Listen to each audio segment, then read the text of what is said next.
Баярлалаа та бүхэндээ энэ өдрийн мэндийг хүргье.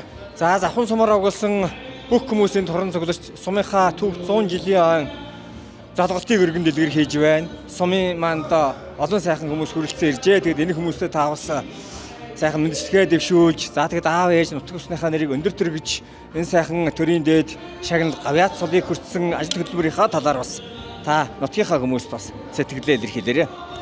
За би Улс аймгийн Завхан сумын шар уулагдах газар 1957 оны дахь ажилд өрсөн Завхан сумын унган иргэн байгаамаа. Өнөөдөр бол Улс аймгийн Завхан сумын түүх 100 жилийн ой болгож байгаа тохиолдуулан Завхан сумын засаг даргын одоо тамгын газараас зохион байгуулж байгаа настан уурлууд ах トゥ өнөр төрөл төрөсдийн уулзалтанд хүрэлцэн ирж нутгийн 100 олонтойгоо уулзж байгаадаа маш их баяртай байна.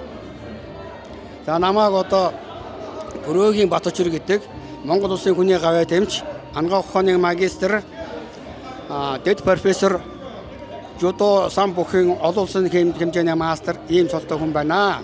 Би одоо энэ спортын ангаа ухааны салбарт нийтдээ одоо 40 жил ажиллаад идэвхтэй гараад одоо хувийн хөвчлийн байгууллагад эмчээхээ ажлыг хийж байгаа боловч энэ одоо нутаг орныхоо 100 жилийн ой нутгийн 100 олонтой золголтондоо хүрэлцэн ирж одоо сэтгэл маш өндөр байна.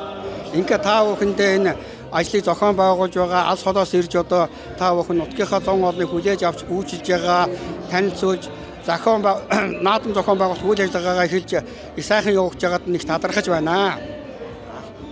За тэгээд танд сайн сайхныг хүсье. 100 жилийн агаар өргөн дэлгэр сайхан уулзъя. За баярлалаа та бүхэндээ ажлын амжилт хүсье.